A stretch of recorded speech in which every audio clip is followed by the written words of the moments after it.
So do you think a lot of young people try drugs at the moment? Yes, because there's so many ways to get or be offered drugs out in the community, in local parks, outside schools and in the streets. It's just so much easier than it used to be. It depends where you are. I was regularly offered drugs at college, especially weed. Lots of people smoke it and everyone knows where to go to smoke and not get caught. No one really takes it that seriously. I also think that you can connect to people on social media, which itself is risky. I also think the age that young people are accessing these things is getting younger and younger, which is really scary, like primary school age. That is scary, because it's bad enough taking drugs without knowing what you're taking and making risky choices at our age. But how can a primary school child really have the knowledge or confidence, support or understanding to make those choices? What kinds of drugs do you hear about? I suppose weed is the one most people try and take less seriously. Most people think it's safer compared to other drugs, but it's a gateway drug, isn't it? Although it's normalised so much through TV, film, the music industry and news coverage. But then, some people just try it for a while and then move on with their lives. Vaping is massive now. They're sold in funky colours and designs to appeal to children and young people. It can also be a gateway drug and you can get them with weed in. I know primary school kids who do this too and genuinely think it's better than smoking. I don't think many young people take cocaine now. The big thing is ketamine. So many people are taking it. And which drugs do you think are most harmful? I know you can get permanent or long-term illnesses with some drugs. They used to say that weed was harmless, but now they know it can cause brain problems. Depends how you look at it. They're all potentially harmful to some extent. These can range from one-off bad reactions to things to something as complex as addiction. Lack of education or regulation can lead to mixing drugs or buying something bad from someone. The lack of transparency and consistency can make buying these drugs a real gamble. I think ket's bad. It's an animal tranquilizer, isn't it? Yeah, but you only used to be able to get it when it was available, but now it's all over. It can have a really nasty effect on your body and, well, you don't really know what you're doing. Messes your head up too. You aren't in control, so you're unsafe because of the drug itself, but also dependent on where you are, who you're with, and what could be done to you. I still think vapes are in the running to be the most nasty. They're literally designed and marketed to appeal to young people and children. There's always been cocaine and heroin around, I guess, but I imagine it's something young people might get into later. But do you think more young people take drugs now than they used to? I think so. I mean, you hear about these things all the time, and it's all around us. But I'm not sure if hearing about this more results in higher consumption. Why do young people take drugs at all? I think there's definitely pressure to fit in or to try it, but it also goes deeper. We all fear being rejected or feeling alone sometimes.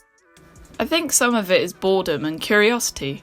We all get bored sometimes, but I think we're naturally curious, and I can imagine people wonder what all the fuss is about and what it feels like. Image plays a part as well. Some young people want to be cool and will accept a challenge. Weirdly, it can be a dare that makes you feel or appear brave, but is it worth the risk if it goes wrong? If young people are having a rough time at home or school, it might seem to offer an escape. They might see it as a support from being bullied or struggling with self-esteem or mental health issues. They may be under a lot of pressure with education. They may be caring for someone or have complex home lives. It can also relate to changing home dynamics or situations, such as moving out.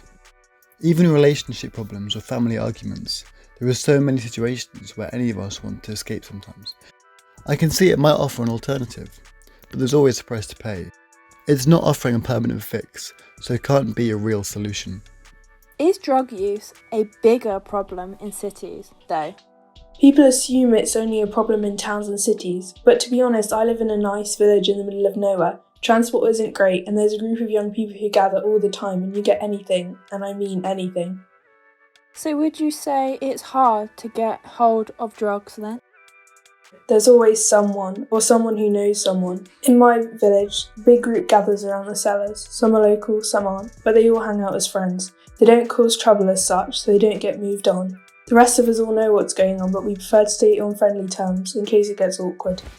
It's becoming so much easier to get drugs. It's too easy. especially for younger children? I'm not sure, to be honest, but it must be easy. As we know or hear of so many students who are into drugs, and there are always stories about people getting into trouble at school, getting caught or excluded.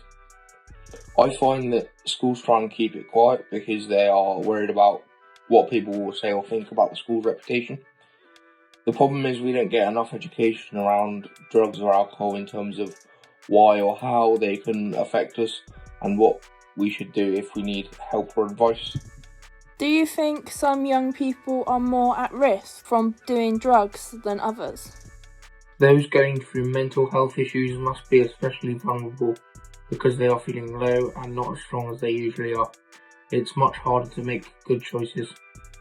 I'm not sure though. I know of a girl who got kicked out of school in year 7 because of drug use, and we were also shocked to hear that she died earlier this year because of it. She was a year 8. Everyone feels how awful this must have been for friends and family and teachers. Maybe we just hear less about girls doing it.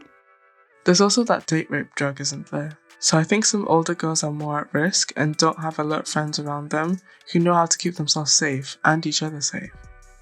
I've even heard about it being given to people for fun, for laughs. But I know some boys who have been given this and have been mugged or assaulted. I'm not sure, but from my experience, I also think boys tend to do it more than girls. There's an expectation that at some point you'll try it or join in to be respected among the lads, and not to be a loner. Then it's hard, I suppose, to break away from, when you have a group of friends who might take drugs and you know that you're struggling and need help. You might have a chance to change your friendship group at school or college. How do you do that without sharing a problem with someone? It's so hard. Definitely younger kids at primary school age, but I'd say quiet ones or those who are less confident and can be persuaded or put under pressure, although sometimes it's people trying to prove themselves by acting big. Even so, I'd say that's someone who needs help with their confidence. There are also kids who have family members, like parents, older brothers or sisters, who may take drugs and then are more exposed to it. Young people who have learning difficulties or disabilities are sometimes more at risk, especially as they might be living independently and may not have a strong family or friend network of support. They could also become targets for county lines and criminal exploitation. We should just have better education about it. Everyone's learning from other young people or from social media, and we all know how reliable that is. I think one of the problems is knowing what you're buying, where you're buying it from, and who you're buying it from. How do you really know what you're taking? It's too easy to just say, don't do it. That won't change anything. So who can young people talk to, and where can they find this stuff out? Especially if they're curious, but also if they need help. You're probably not likely to speak to a doctor, parent or teacher. Definitely not the police. Maybe other friends. Online, there are some great resources, such as Talk to Frank. We have to have the facts and the right information, whether you do decide to experiment with drugs or not. We still need to know about them, what they do, the law, and the real social and physical dangers. We also need to know where to go and who we can talk to when we do need information and support. There are so many things to be careful about, and you might not know what you're being offered or what to expect in the way they affect you. I mean, who do you ask or talk to, especially if you're under pressure or even if it starts to become an addiction?